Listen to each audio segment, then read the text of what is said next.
When you think about Italian football, what comes to mind? It's probably that incredible passion, right? The seas of color, the noise, an atmosphere that's just unlike anywhere else on Earth. But hiding just behind that beautiful surface, a really dark story has been playing out. It's a story of how one of the world's most powerful criminal organizations decided it wanted a piece of the beautiful game. So, where does a story like this even begin? Well, it starts with an event that just blew the lid off this whole thing. A brutal, shocking crime right in the heart of Milan, Italy's wealthiest city. All right, so picture this. It's September 4th, 2024. You've got two guys, friends, who've just wrapped up a workout at a gym in Milan. They hop into a car, pull out into traffic, and then suddenly, they slam on the brakes.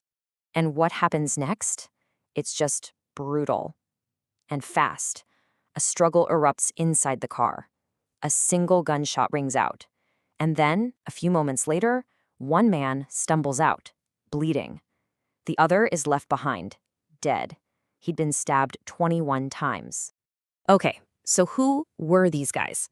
The survivor, Andrea Beretta, was the leader of the hardcore fan group for Inter Milan, one of Italy's most legendary football clubs. And the victim? Antonio Bellocco, the heir to one of the most powerful families in the Italian Mafia, the 'Ndrangheta. This wasn't some random street violence. No way. This was the explosive, bloody end to a partnership between organized crime and organized fandom. To really get how we ended up here, you've got to understand something crucial. The 'Ndrangheta, this is not the mafia you see in The Godfather. This is a modern, global, and brutally efficient criminal corporation. So let's do a super quick history lesson, right? The traditional mafias, like the Sicilian Cosa Nostra, they've been around since the 1800s. But by the 1980s, these bloody internal wars and major police crackdowns left them seriously weakened. And that created a huge power vacuum. This was the exact moment the 'Ndrangheta was waiting for. They jumped in, but with a whole new strategy, one that was way more subtle and businesslike. And their business model? It is just brutally effective. Step 1, they control key European ports to smuggle in tons of drugs, especially cocaine. Step 2, they launder all that dirty money through legitimate businesses. We're talking hotels, restaurants, you name it. Step 3, the now clean profits get sent back to the bosses to reinvest. And step 4, they use that cash to expand, setting up these criminal franchises in over 80 countries, from Canada all the way to Australia. And the result of this whole model? An estimated $60 billion in revenue every single year. That makes the 'Ndrangheta one of the biggest, richest criminal organizations on the entire planet. And with that kind of cash and ambition, it was really only a matter of time before they set their sights on the money-soaked world of professional football. But here's the thing. If you're the mafia and you want to get into football, you can't just walk in the front door. You have to go through the gatekeepers, these powerful, complex, and sometimes dangerous fan organizations known as the Ultras. Look, if you've ever watched an Italian football match, even just on TV, you've absolutely seen the Ultras in action. They're the ones behind those incredible songs, the massive, stadium-sized banners, and all the fiery flares that make the whole spectacle what it is. But there's a lot more to them than just creating a great atmosphere. I absolutely love this quote from a football anthropologist because it just nails their whole identity. He says, if football's a religion, then the most devout Orthodox people are the Ultras. For them, this isn't just a sport. It's almost a religious calling, a devotion to their club, and maybe even more importantly, to their city. But, that kind of devotion, it's a double-edged sword. On one hand, the Ultras provide this powerful sense of community and local pride. They're often the ones who stand up for fans' rights against the club owners. But on the other side, well, there's a really well-documented dark side that involves violence, radical politics, and, as we're about to see, organized crime. And this right here, this is where our two worlds, the Mafia and the Ultras, smash right into each other. The 'Ndrangheta looked at the power and the structure of the Ultras and didn't see a barrier. They saw the perfect vehicle for a hostile takeover of Milan's legendary San Siro Stadium. The plan itself was honestly as simple as it was audacious. They were going to infiltrate and seize total control of Inter Milan's most powerful Ultras group, the Curva Nord.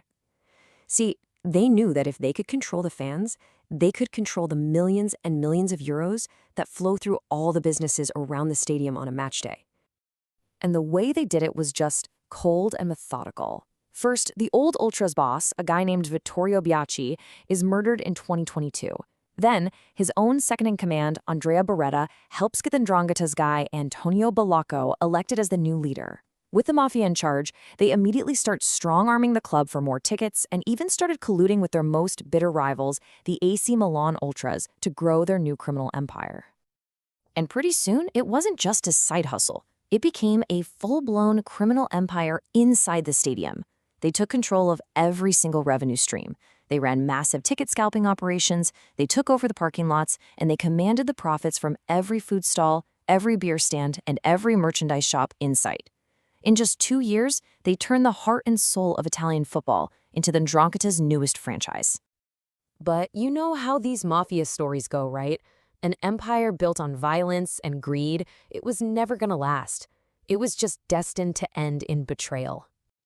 So, what happened? Well, tensions started to boil over between the new mafia boss, Bellacco, and his Ultras lieutenant, Beretta. It seems neither one of them wanted to share the power or the profits, and it all finally came to a head in that car, leading Beretta to murder the very man he helped put in charge, bringing their entire illegal operation crashing down around them. So let's look at the fallout from all this, because it is pretty stark. Beretta, who also admitted he ordered the hit on the previous boss, he cooperated with police and got a 10-year sentence. The leader of the AC Milan Ultras, he got 10 years too. But the clubs themselves, Inter and AC Milan, were fined just 50,000 euros each, basically for the damage to their reputations. 50,000 euros. I mean, that's a rounding error for them. The difference is just staggering. So what's the bigger picture here? Where does this all leave Italian football?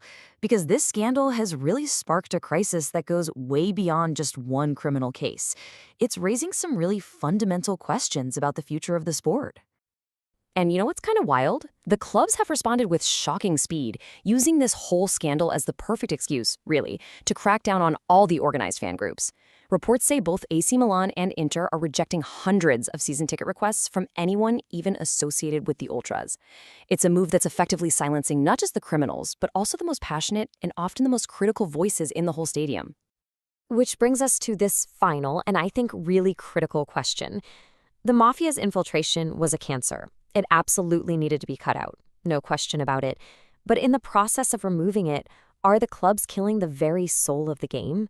When the songs and the banners and that incredible passion all disappear, and the stands finally fall silent, what is truly left of Italian football?